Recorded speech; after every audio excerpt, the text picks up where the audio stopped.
مولاي صل وسلم دائما أبدا على حبيبك خير الخلق كلهم نبوي سيرت سيد الكونين والثقلين محمد په دې خبرونه کې به تاسو ته د رسول الله صلی الله علیه وسلم د ژوند حالات په تفصیل سره وړاندې شي.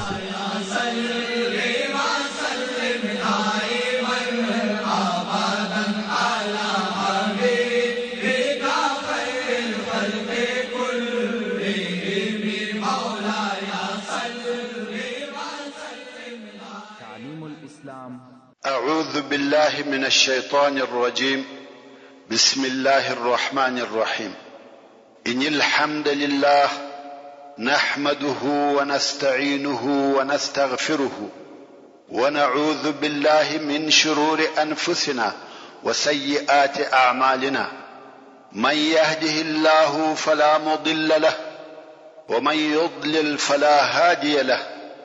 وأشهد أن لا إله إلا الله وحده لا شريك له وأشهد أن محمدا عبده ورسوله صلى الله عليه وآله وصحبه وسلم تسليما كثيرا.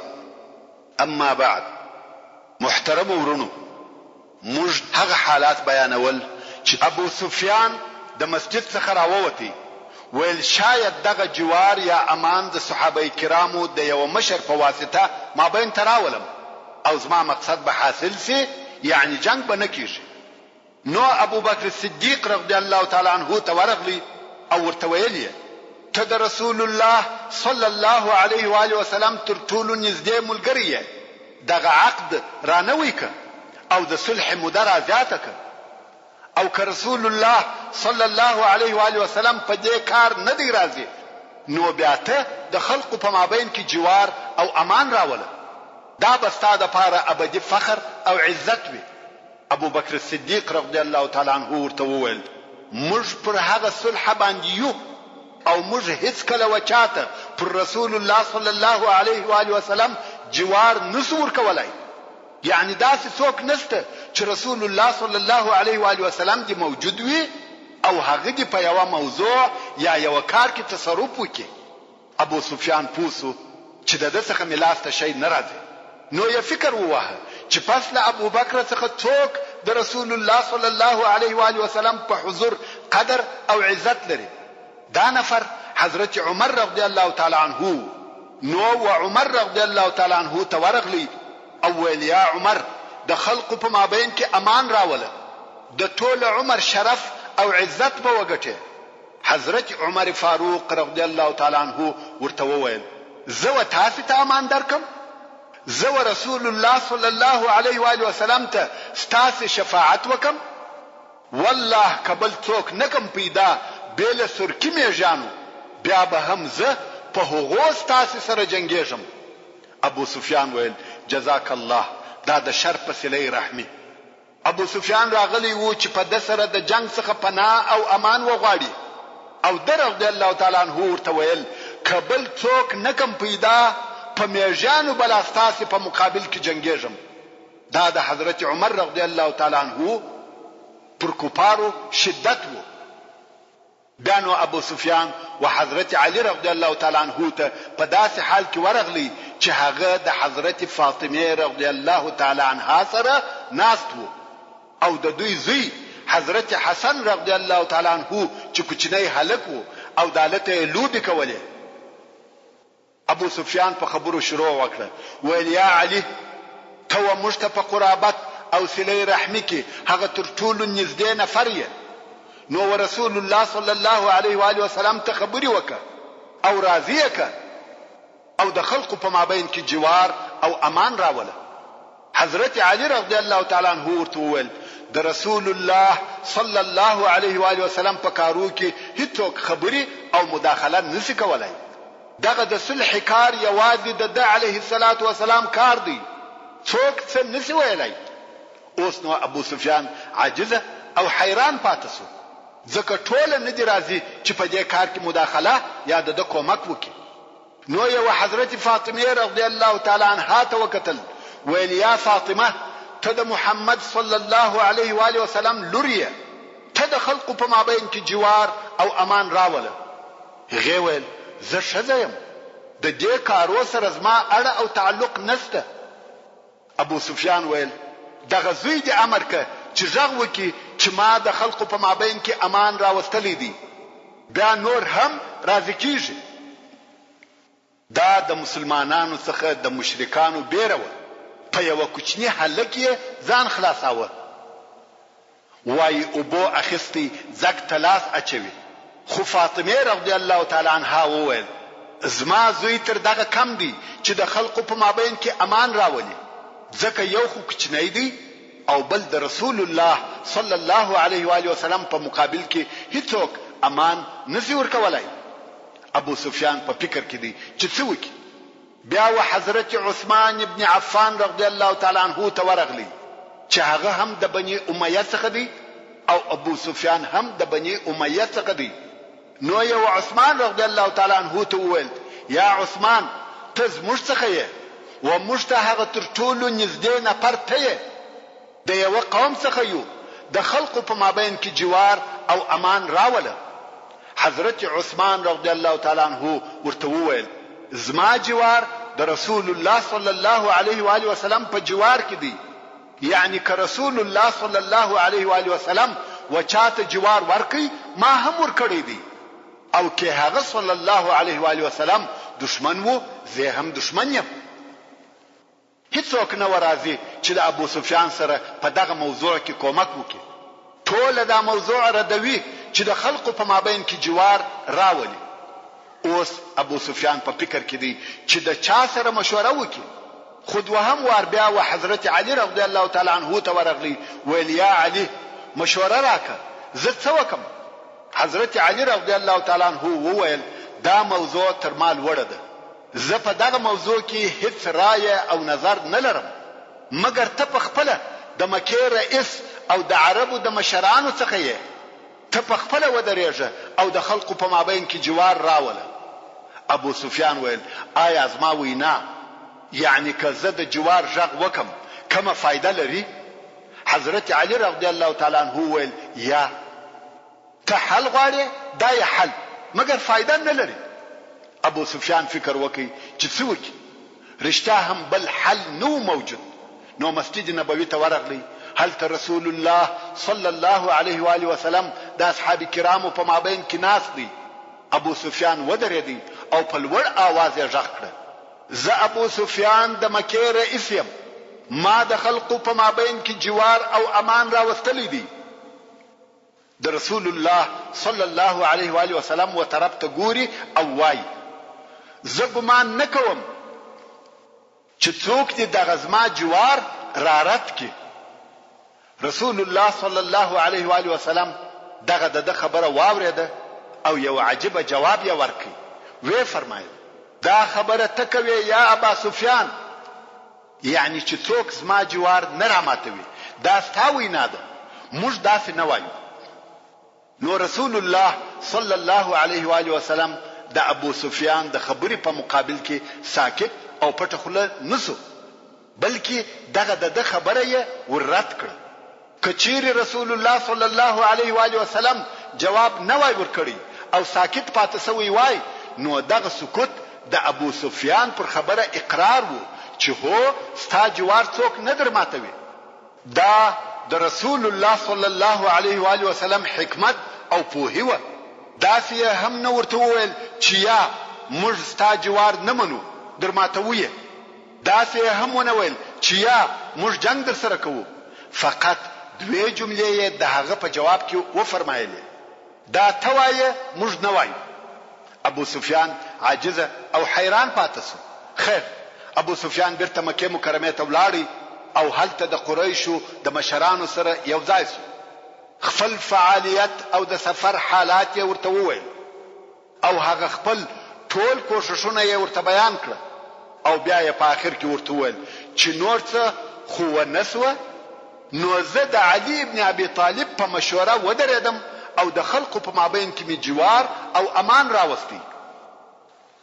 هغه ورته وویل والله علي ستا په عقل لوبې کړې دي، ته د مسلمانانو د طرفه و خلقو ته امان ورکوي؟ مسلمانان ستا خبره هیڅ کله نه مني، ته د هغو دشمن یې او اوس بیا هغه ستا د خبرې تابع سي او قبول یې کړي. نو قریش پوه سوه چې دوی هیڅ ونه کړه او په وسه یې هم نه ده پوره چې څه وکړي. نو یا دا فیصله وکړه چې معلومات به کوو او د حالاتو څخه به باخبره یو چې آیا رسول الله صلی الله علیه و آله وسلم د دوی د جنگ اراده لري او که خبره بیل جنگ پای ته ورسېده. یو موضوع و تیر شو. هلته رسول الله صلی الله علیه و آله وسلم حضرت عائشه رضی الله تعالی عنها ته ویلی و چې د علیه الصلاة والسلام د سفر او جنگ سامان ور برابر او مجهز کی. پر مکه مکرمه د حمله اراده لرم، مگر دغه حال چاته مو وایه، دغه صرف پټ وساته. په دغه وخت کې چې حضرت عائشه رضی الله تعالی عنها د سامان په برابرولو مشغوله و، ابو بکر صدیق رضی الله تعالی عنه د دې کور ته ورغلی او ویلی ده چې دا د سفر او جنگ د سامان په ټولولو مشغوله ده، اوړه، خوراکي مواد او اسلحه سره یو ځای کوي.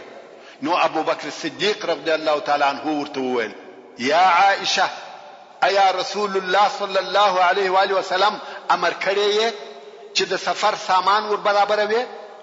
ځکه رسول الله صلی الله علیه و آله وسلم دغه خبر اول و عائشه رضی الله تعالی عنها ته ویلی وو چې سامان برابر کړه. تر اوسه مسلمانان نو امر کړی چې ځانونه د سفر او جنگ د پاره آماده کړي. نو ځکه ابو بکر صدیق رضی الله تعالی عنه په حال نو خبر. عائشه رضی الله تعالی عنها ویل هو. ابو بکر صدیق رضی الله تعالی عنه ویل د کم ځای قصد او اراده لري؟ څنګه چې رسول الله صلی الله علیه و آله وسلم و حضرت عائشه رضی الله تعالی عنها ته ویلی و چې چاته حال موایه او دغه سر پټ وساته. اوس د عائشه رضی الله تعالی عنها پلار او د رسول الله صلی الله علیه و آله وسلم نږدې ملګری پوښتنه کوي چې د کم ځای نیت دی. د رضی الله تعالی عنها جواب نکوي ور. دغه ته دراز ساتل وای. داسې ډیر خلک سته چې حال او سر پټ نسی ساتلای، خو شته بیا دراز د نساتلو په خصلت کې ډیر مشهور دي. مگر دغه صالح شذ ته وګوري چې یوازې خپل پلار نه بلکې د رسول الله صلی الله علیه و آله وسلم نږدې ملګری ته هم حال نه وای. ځکه دا په هده چې دراز پټول ډیر لوی صفت دی او رسول الله صلی الله علیه و آله وسلم هم دغه دراز پټول د دې پر ذمه ور اچولی و چې ول چاته حال موای. اوس دا رضی الله تعالی عنها دغه راز خپل پلار ته هم نه وای. نو دې رضی الله تعالی عنها جواب ورنکړ.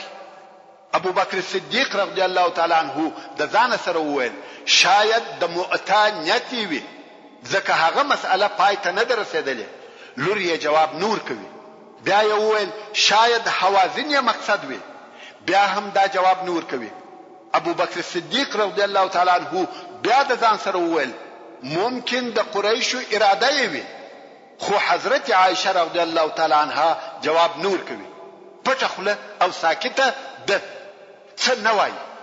دا د حضرت عائشه رضی الله تعالی عنها د رسول الله صلی الله علیه و آله وسلم د راز پر پټولو حرص او کوشش ورونو او خوندو شه متوجه سي. دغه اخلاق دي موږ باید د ام المؤمنین حضرت عائشه رضی الله تعالی عنها څخه زده کړو. په دغه وخت کې رسول الله صلی الله علیه و آله وسلم هم کور ته راغلی. نو ابو بکر صدیق رضی الله تعالی عنه پوښتنه ځینې وکړه. ویل یا رسول الله آیا د جنگ د پاره آمادګی نیسه؟ رسول الله صلی الله علیه و آله وسلم و فرمایل هو. ابو بکر صدیق رضی الله تعالی عنہ ویل نو زب هم ستاد ملګرتیا د پاره ځان تیار کم. رسول الله صلی الله علیه و آله وسلم و فرمایل هو ځان آماده ک. ابو بکر صدیق رضی الله تعالی عنہ ویل د روم نیت دی رسول الله صلی الله علیه و آله وسلم ویل یا ویل شاید د حوازن اراده دی وی رسول الله صلی الله علیه و آله وسلم ویل یا ویل نو د قریش نیت دی کړی دی رسول الله صلی الله علیه و آله وسلم و فرمایل هو ابو بکر صدیق رضی الله تعالی عنہ ویل یا رسول الله زموږ او د قریش په مابین کې خو عهد دی رسول الله صلی الله علیه و آله وسلم و فرمایل یا ابا بکر هغه عقد او عهد مات کړه غدر او خیانت وکړي او رسول الله صلی الله علیه و آله وسلم ابو بکر صدیق رضی الله تعالی عنہ امر کوي چې د سفر د پاره ځان آماده کړي همدارنګه د اصحاب کرام نور مشران هم امر کړه چې د جنگ او سفر د پاره ځانونه آماده کړي خدای هم ورته وویل چې حال به پټ ساتي او چاته مو وایاست چې چیرې ځو فقط خلق د ځانو په برابرولو او آماده کولو امر کوي اوس نو د رسول الله صلی الله علیه و آله وسلم دغه امر په مدینه منوره کې نشریږي چې د جنگ د پاره ځانونه تیار او آماده کړي نور هم رسول الله صلی الله علیه و آله وسلم د مدینه منوره پر شاوخوا هغه نږدې قبیلو ته حال ولېږي چې ځانونه تیار کړي چې ما سره ووزي خلق هم راټولیږي او یو ځای کیږي څو د مدینه منوره شار د خلقو ډک سو رسول الله صلی الله علیه و آله وسلم امر وکړي چې د مدینه منوره تر شار د باندې خیمه ودروي او د خلقو شمیر نور هم زیاتېدی په عین وخت کې رسول الله صلی الله علیه و آله وسلم یو څه نفر معذب کړه چې د مدینه منوره ټول عمومي لارې ونیسي کومې لارې چې د مدینه منوره څخه وځي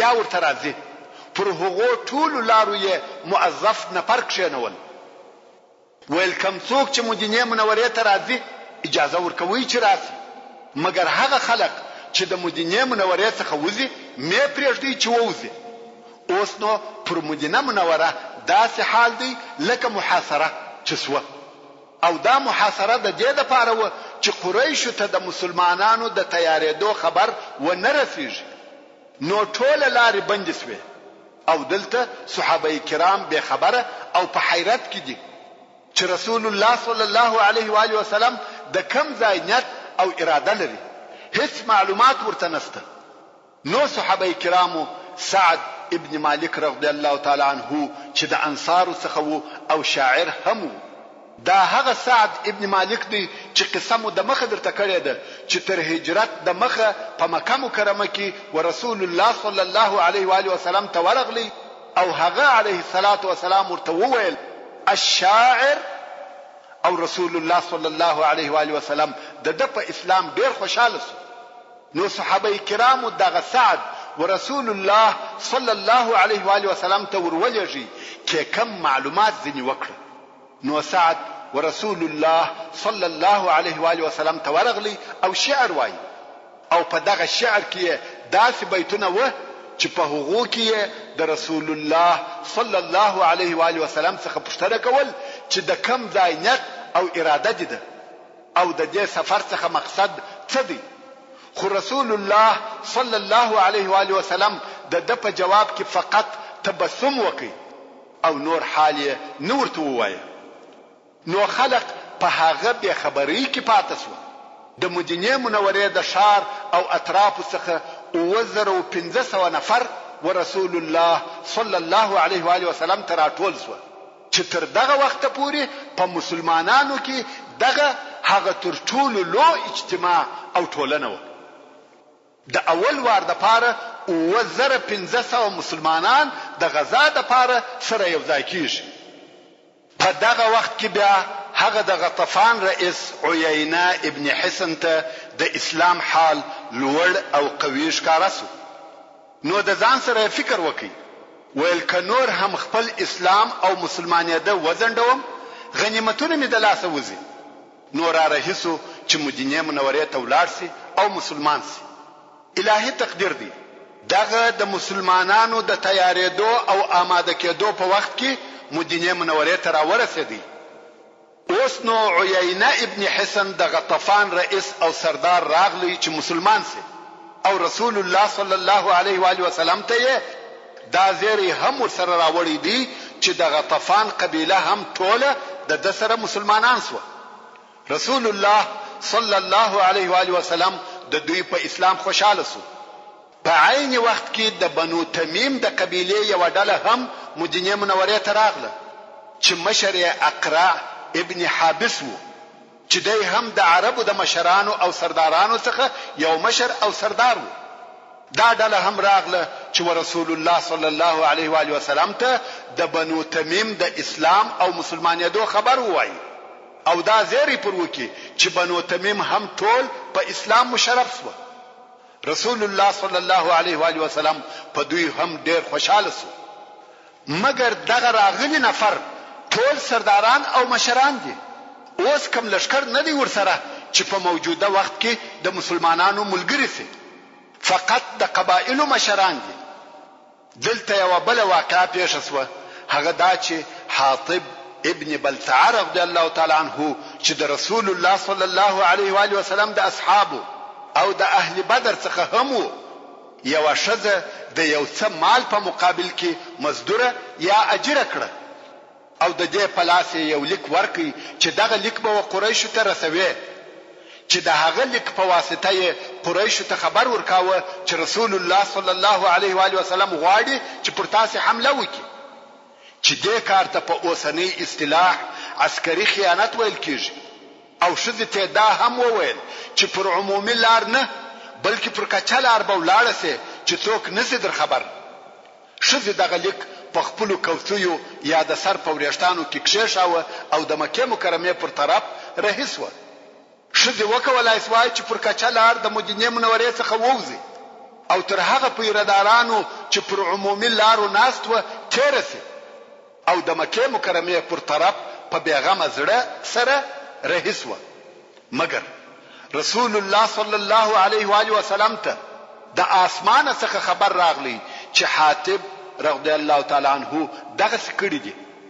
رسول الله صلی الله علیه و آله وسلم د خپلو اصحاب کرامو څخه 2 یا 3 نفر راوغوښته چې په دغه عدد کې اختلاف دی. دغه نفر علي ابن ابي طالب، زبير ابن العوام او مقداد رضی الله تعالی عنهم اجمعین و. او ورته فرمایل جبريل عليه السلام خبر راکړي چې حاتب ابن بلتعه د یوې ښځې په لاس پر فلاني لار و قریشو ته لیک لېږلی دی. لار یې هم ور وښول چې یوه کچه لار وه. نو ویل وروضة خاخ ته چې د یو ځای نوم دی ژر رهیسي او هغه ښځه د لیکه سره ماته راولي. دغه نفر هم په ډیره چابکي لکه غشي پر هغه لار ور رهي سوه او واقعا یې ښځه پر هغه لار پیدا کړه او پسې ور ورسېده. نو دوی ورته ویل ستا سره د قریشو دپاره یو لیک دی، هغه راکه. ښځې ویل زما سره لیک نسته. منکره سوه. د ښځې غوټه یې وشنل، شی یې نه کوي پیدا. بیا یې ورته وویل ستا سره یو لیک دی، راویې باسه. ښځه مطلق انکار کوي، وایي زما سره لیک نسته. علي رضی الله تعالی عنه ورته وویل په والله رسول الله صلی الله علیه و آله وسلم ته خلاف نه دی ویل سوی او موږ ته هم هغه خلاف نه دی ویلي. په والله یا به لیک راباسې یعنې تلاشي دې کوو. ښځه پوه سوه چې خبره ښکاره سوې ده او نه مې پرېږدي. نو ویل مخان واړوئ او مه راته ګورئ. دوی هم مخان واړول. ښځې د سر وریښتان خلاص کړه. د ننه په وریښتانو کې یې دغه لیک ایښی و، ځکه د هغه په ساتلو او پټولو کې یې ډېر کوښښ کاوه او لیک یې وعلي رضی الله تعالی عنه ته ورکړ. هغو خط او ښځه دواړه ورسول الله صلی الله علیه و آله وسلم ته حاضر کړه. لیک چې وکتل سو د حاطب ابن بلتعه د طرفه و قریشو ته لیکل سوی و چې د رسول الله صلی الله علیه و آله وسلم په اراده یې خبرول. رسول الله صلی الله علیه و آله وسلم حاطب ابن بلتعه رضی الله تعالی عنه راوغوښتی. هغه راوستل سو. رسول الله صلی الله علیه و آله وسلم هغه لیک ورښکاره کړ او ویل یا حاطب دغه څه شی دی؟ ورونو دغه لیک د مسلمانانو سره ښکاره او واضحه حربي خیانت و. مګر حاطب رضی الله تعالی عنه وویل یا رسول الله ته پر ما تلوار مکوه. په والله زه پر الله او رسول الله ایمان لرم، نه مرتد سوی یم او نه منافق یم. زه یو سړی وم چې په قریشو پورې مشتی وم، یعنی قریش نه یم بلکې د دوی حلیف وم. ټول مسلمانان په مکه مکرمه کې اهل او اقربا لري، خو هغه په خپل قوم کې دي او په هغو ساتل کیږي، مګر زما کورنۍ چې په مکه مکرمه کې ده د ساتنې او حفاظت لپاره قوم او اقربا نه لري. نو ما دا خوښه وبلل چې د قریشو سره داسې یو احسان وکم چې زما د دغه نیکۍ په سبب هغه زما کورنۍ راوساتي. مګر د حاطب رضی الله تعالی عنه دغه فکر او دلیل صحیح نه و. دی غواړي چې خپل اهل او کورنۍ وساتي. نو قریشو ته خبر ورکوي چې هغه د جنگ د پاره تیار او آماده سي او په مسلمانانو کې مرګ او وژنه وکړي. خپل اهل خلاصوي په مقابل کې مسلمانان په قتل رسوي. دا ډېره لوی خطا او غلطه سودا ده. نو عمر رضی الله تعالی عنه تر پورته کړه، ویل یا رسول الله اجازه راکړه چې غاړه یې ور پریکم، دا منافق سوی دی، د خپل کورنۍ د ساتنې لپاره مسلمانان قرباني کوي. رسول الله صلی الله علیه و آله وسلم و فرمایل پرېږده یا عمر، فلعل الله اذ طلع على اهل بدر فقال افعلوا ما شئتم فاني قد غفرت لكم. یعنی الله جل جلاله و اهل بدر ته بخښنه کړې ده او دوی ته فرمایلی دي هر څه چې مزړه غواړي هغه کوي، ما تاسو ته بخښنه کړې ده. د حضرت عمر فاروق رضی الله تعالی عنه تر سترګو اوښکې راتوی سوې او ویل الله او رسول الله شپوهیږي. ورونو دغه د حاتب رضی الله تعالی عنه دغه کوچنی قصې څخه ډېر شیان فهمول کېدلای شي او ډېر احکام په معلومیږي. که زه د هغو په تفصیل مشغوله سم اصلي مقصد پاتې کیږي، نو به په مختصر ډول و څو لږو شیانو ته اشاره وکم. اول دا چې د رسول الله صلی الله علیه و آله وسلم تائید په الهي وحی سره کېدی چې خپل رب جل جلاله په دغه موضوع خبر کړي او د علیه الصلاۃ والسلام خپل اصحاب ولېږل چې ورسي په فلاني منطقه کې شزه ده او لیک ورسره دی. دا څوک وو چې رسول الله صلی الله علیه و آله وسلم یې د حاطب رضی الله تعالی عنه او دغه شذ په موضوع خبر کړي؟ دا وحی وی. نو دا معلومه سو چې د رسول الله صلی الله علیه و آله وسلم ټول کارونه تر پوهی او عبقریت د مخه د نبوت کارونه و چې د الله جل جلاله د طرفه تائید او تاکید کړي. دوهم دا چې د رسول الله صلی الله علیه و آله وسلم وحاتب رضی الله تعالی عنه ته دغه عتاب او سرزنش او بیا هغه آیاتونه چې دغه موضوع په متعلق نازل شو، دا ټول پر دې دلالت کوي چې یو مسلمان ته که هم په هر حالت کې چې وي دا نه روا او جائزه چې د الله جل جلاله د دشمنانو سره دوستی او محبت وکړي، یا دا چې وهغه ته د ورورګلوي او کومک لاس ور وغځوي. سره د دې چې حاطب رضی الله تعالی عنه خپل عذر ووایه چې زه قریش نه یم او په مکه مکرمه کې داسې څوک نه لرم چې زما اهل او کورنۍ هلته راوساتي. پر دغه سربیره حضرت عمر رضی الله تعالی عنه د وژلو اجازه د رسول الله صلی الله علیه و آله وسلم څخه وغوښته او ویل دا منافق سوی دی. بلکې د قران مجید صریح آیاتونه نازل شو چې مسلمانان یې امر کول چې ستاسو دوستی باید یوازې د الله جل جلاله د پاره وي. د مسلمانانو ټول علاقات په هر حال کې باید د اسلام د دین سره د اخلاص پر اساس قائم او ولاړ وي. که د مسلمان ټول کارونه د الله او اسلام د پاره نه وي، نو ته څنګه د هغه مسلمان څخه دا امید او توقع کولای شې چې د الله جل جلاله په لار کې ځان، مال، خواهشات او غوښتنې قرباني کړي؟ او حال دا چې مسلمان د اسلام د پاره د دغه ټولو شیانو په قرباني کولو سره مکلف دی. خو بدبختانه نن ورځ او په اوسنی عصر کې موږ په ډیرو انسانانو کې دغه حالت وینو چې خپل ځانونه مسلمانان بولي، د لمنځو دپاره مسجدو ته ځي چې ورته ګورې خوله یې د اذکارو او اورادو د ویلو څخه یوه لحظه نه فارغه کیږي، د تسپو د دانو یې ټکهاری وي، په مجلسو کې یې د انبیاء علیهم السلام او اصحاب کرامو یا د اولیاء الله او پیرانو کیسې یوه په بله پسې وي، مګر پر دغه ټولو سربیره د خلقو سره د ده علاقات د قومیت، وطنداري، ژبې، د شخصي ګټو، د شهواتو او خواهشاتو پر اساس ولاړ وي، او په دې یې هیڅ پروا نه کیږي چې د دغه علاقاتو په لار کې حق په باطل سره خرڅوي، یا دا چې الهي دین یې د خپلو دنیوي خوارو خواهشاتو دپاره یو پوش ګرځولی وي.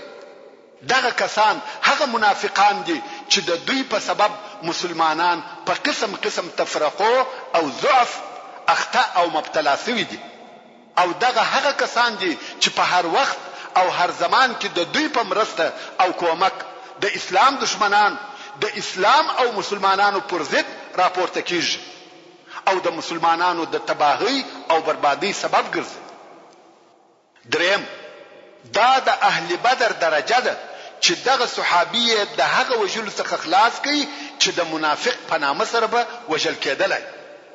نو که دغه صحابي سره هغه د بدر د اشتراک او ګډون درجه نه وای ورسره، دغه عسکري خیانت په سبب به اعدام سوی وای. مګر څرنګه چې دی د اهل بدر څخه وو، د فضیلت او درجه خاوند وو، معاف کړه سو. په دغه موضوع کې و موږ ته دغه لارښوونه ده که د یوه صاحب الفضل یا یوه عالم څخه یو وخت یوه خطا پیښه سي، د هغه سره باید داسې معامله ونسي لکه د نورو عامو خلقو سره چې کیږي. د هغه صاحب الفضل، فضیلت، درجه او مقام باید هیر نسي. دغه درس و مشت رسول الله صلی الله علیه و آله وسلم راکوي او راکړي. که یو شریف، یو محترم، یو عالم، یو کریم سړی په یوه غلطي کې ولویږي، باید د نورو پر قسم معامله ورسره ونسي. نو رسول الله صلی الله علیه و آله وسلم دغه حاطب رضی الله تعالی عنه ګناه ورمعاف کړ، او په دغه قسم سره الله جل جلاله قریش په بې خبرۍ کې پرېښول او جنگ ته د مسلمانانو د تیاری او آمادګۍ خبر و قریش ته هیڅ ونه رسېدی. ورونو، د هجرت د اتم کال د روژې د میاشتې 10 ورځې تېرې سوې وې چې رسول الله صلی الله علیه و آله وسلم د مدینې منورې څخه د مکې مکرمې پر طرف حرکت وکړ، او پر مدینه منوره یې ابو ذر الغفاری رضی الله تعالی عنه امیر پرېښود. اسلامي لشکر ډېر لږ لار تللی وو. ویلې ده چې د هاخوا یو لشکر را رهیدي. معلومات یې وکړي چې دغه څوک دي.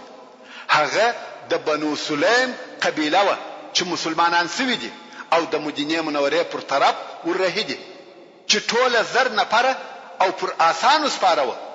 یو نفر هم پیاده پکښې نسته، بلکې د اوښ سپور لا نه دی ورسره. 1000 نفره د آس سپاره دي چې په عربي کې فارس ورته وایي، او جمع یې فرسان دی. ټوله هم په زغرو او اسلحه پټ دي. دغه لشکر راغلی او مسلمانان سوي دي. رسول الله صلی الله علیه و آله وسلم ډېر په خوشاله سو، ځکه د مسلمانانو ټول لشکر چې 2500 نفره دي، 1000 نفره د آس سپاره نه لري، او دغه نوي مسلمانان چې را رهیدي 1000 نفره او ټول د آس سپاره دي. نو خود رسول الله صلی الله علیه و آله وسلم ډېر زیات په خوشاله سو. کم وخت چې دوی را ورسېده او د خپل اسلام اعلان یې وکړ، عیینه ابن حسن، هغه د غطفان رئیس، خو هم د مسلمانانو د لشکر سره ملګری وو، هغه خپه سو، ځکه قدر او عزت بنو سلیم ځینې یوړي. د ځان سره فکر واه، کما د غطفان څخه نفر را سره راوستلی وای، دغه شرف او عزت به زما وای. نو یې په بې معنا خبرو شروع وکړه.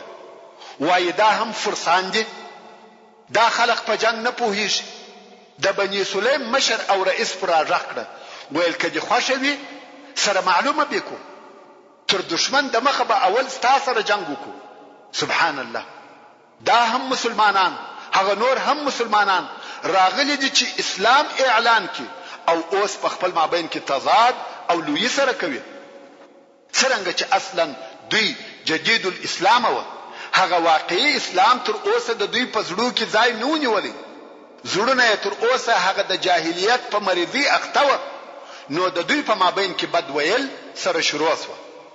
دا خبر ورسول الله صلی الله علیه و آله وسلم ته ورسېدی. هغه علیه الصلاة والسلام راغلی او دوی یې د بد ویلو څخه منع کړ. وی فرمایل دغه خلق دي چپ خلص، مگر عیینه ابن حسن بیا هم خپه دی چې دا څنګه کار پیښ شو. څه وخت وروسته بل قبیله را رهیده او د مسلمانانو سره یو ځای شو. اوس نو دغه قبیلو په یو ځای کېدلو سره د مسلمانانو د لشکر شمیر او عدد 10,000 نفر سو. خو عیینه ډیر خپه دی چې دغه قوم نسته او شرف یې د لاسه ووتی. نو رسول الله صلی الله علیه و آله وسلم ته ورغلی، ویل یا رسول الله والله موږ نو خبر چې ستا د جنگ او وتلو نیت دی. قسم په الله که موږ خبر وای موږ به هم د لشکره سره راغلی وای. رسول الله صلی الله علیه و آله وسلم و فرمایل صحیح ده، خیر دی وي، څه نه ده پیښه، مگر د عیینه څخه شرف او عزت بل چا یوري. اوس نو عیینه د مسلمانانو سره په مات زړه رهیدي چې بیا به د کارونه د حنین یا د طائف په جنگ کې ووینو. رسول الله صلی الله علیه و آله وسلم خپل لشکر پر 15 حصے تقسیم کړي. مقدمه، قلب، مؤخره، میمنه او میسره. چې د لشکر مقدمه 200 نفر د آس پاره او تر ټول لشکر د مخه رهي و چې د لشکر د پاره معلومات، راهنمایي او لارښوونه کول. دغه مقدمه مشر او قومندان خالد ابن ولید رضی الله تعالی عنه. خو په لشکر کې بیل مشرانو څخه د اصحاب کرامو بل څوک نه دي خبر چې د رسول الله صلی الله علیه و آله وسلم قصد او اراده د کم ځای ده. رسول الله صلی الله علیه و آله وسلم امر وکي چې د حوازن پر طرف حرکت وکي. اوس نو ټول لشکر وایي چې حوازن ته ځو. خیر، لشکر د حوازن پر طرف رهیدي څو نږدې و طائف ته ورسېده.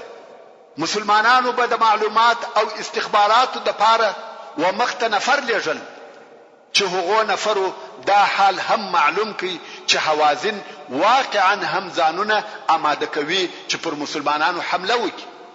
خو په خپل د حوازن قبیله بیا هم شاوخوا نفر لېږل چې د مسلمانانو د حال معلومات ولري.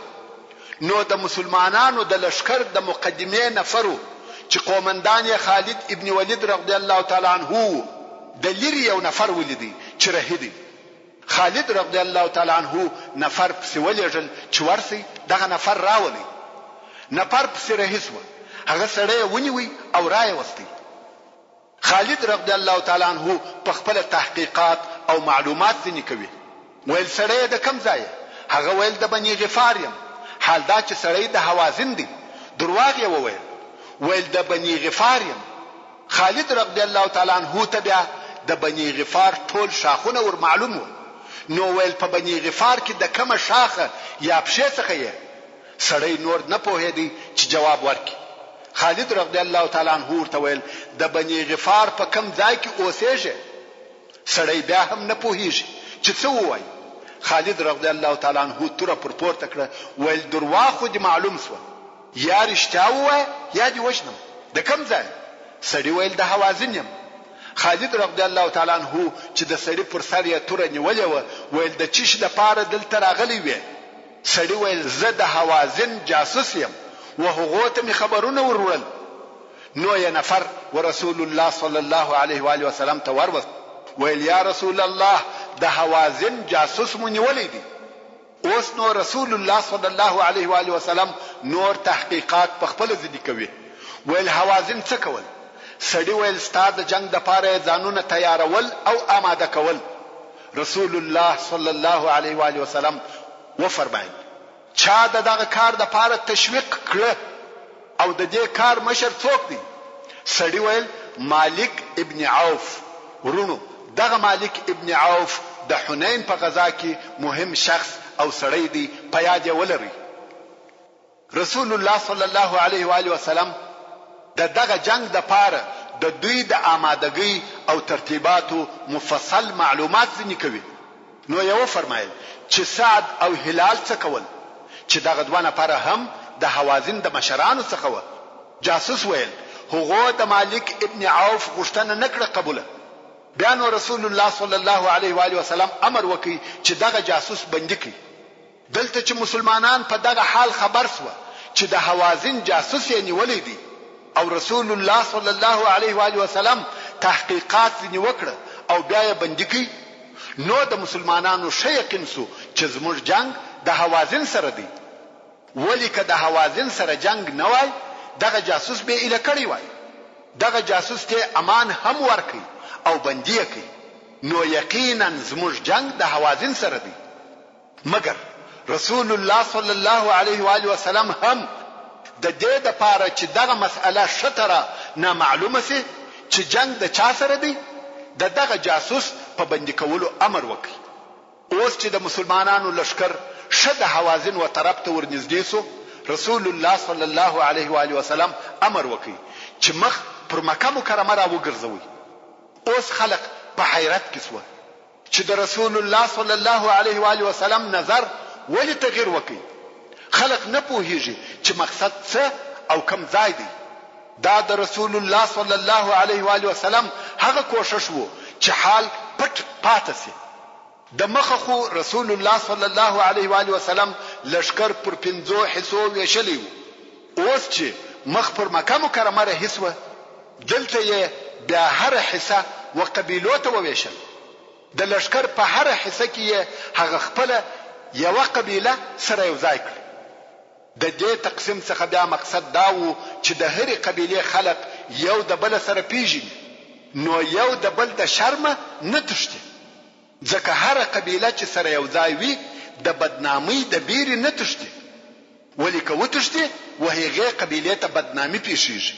چې دا نو د لشکر دوهم تقسیم وو. کوم وخت چې مکې مکرمه ته نږدې سوه رسول الله صلی الله علیه و آله وسلم بل دریم تقسیم وکړي. هغه مقدمه چې 200 نفره وه هغه یې 1000 نفره کړه چې ټول د آس سپاره او د بني سلیم قبیله وه.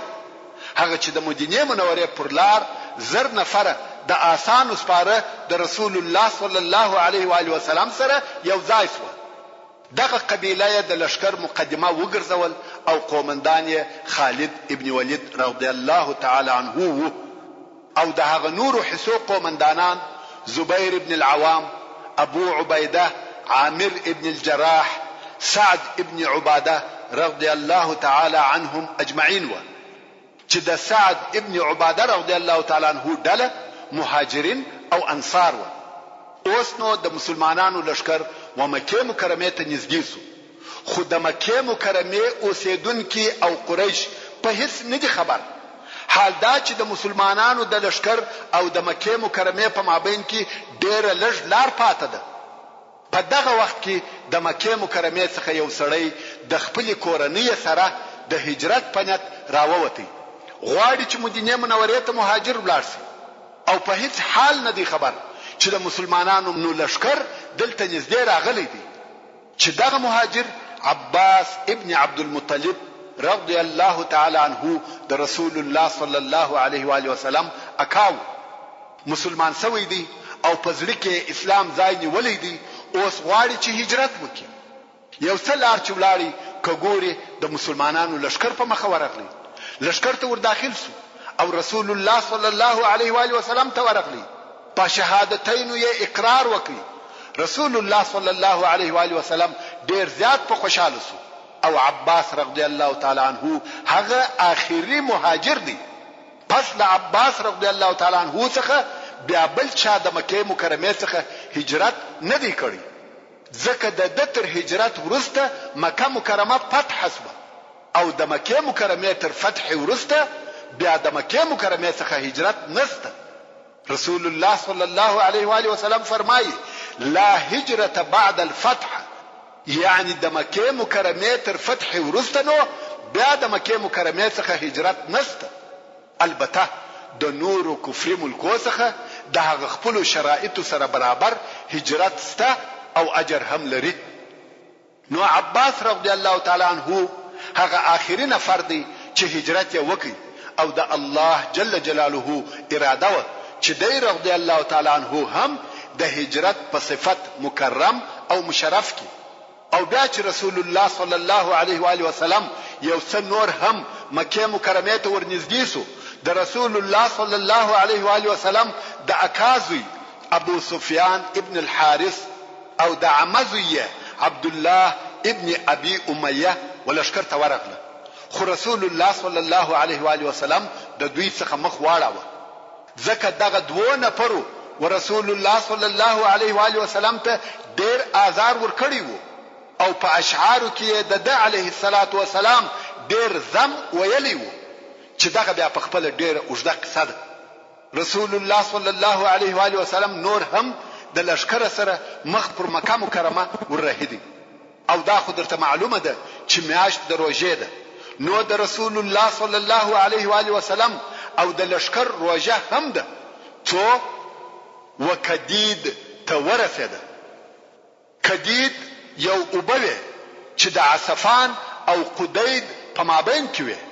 دلته رسول الله صلی الله علیه و آله وسلم او خلقو روژه ماتې کړې او دغه ځای څخه بیا حرکت وکړي څو د شپې په وادي فاطمه کې واړول چې مر الزهران ورته ویل کېده. دلته رسول الله صلی الله علیه و آله وسلم ټول لشکر امر کوي چې اورونه بل کړي. 10,000 نفره لشکر دی، نو تقریبا 10,000 ځای اورونه بل سو. په دغه شپه د پیردارانو مشرتوب د حضرت عمر رضی الله تعالی عنه پر غاړه د مسلمانانو لشکر دلته پریږده چې اورونه بلوي. عباس رضی الله تعالی عنه چې د مسلمانانو په لشکر کې دی فکر وهي او د ځان سره وایي کداغه لشکر په زور او جنگ مکه مکرمه ته داخل سي قریش ټوله تباه کیږي. د قریش یو نفر هم ژوندۍ نه پاتې کیږي ځکه د قریش شمیر اصلا هم لږ دی. هو دوی د عربو اشراف او مشران و خو عدد یې لږ و. محترم ورونو، زموږ د بحث پاتې حسابه ان شاء الله تعالی پراتونکي کې واوري. سبحان ربك رب العزة عما يصفون وسلام على المرسلين والحمد لله رب العالمين. تلك التقى تلك النهى تلك نوې نړۍ نوې ورځ د ژوند نوې پاڼه النهى تلك القلائد له هر ډول اسلامي، تعلیمي، ادبي، ساینسي، تاریخي، روغتیايي او ټولنیزو معلوماتو سره تلك النهى تلك القلائد اوس په ټوله نړۍ کې افریقا، اروپا، امریکا، استرالیا، آسیا او د افغانستان په ګوټ ګوټ کې د تعلیم الاسلام رادیو سره راپیل کړي. د نیټ پر لیکه تعلیم الاسلام-radio.com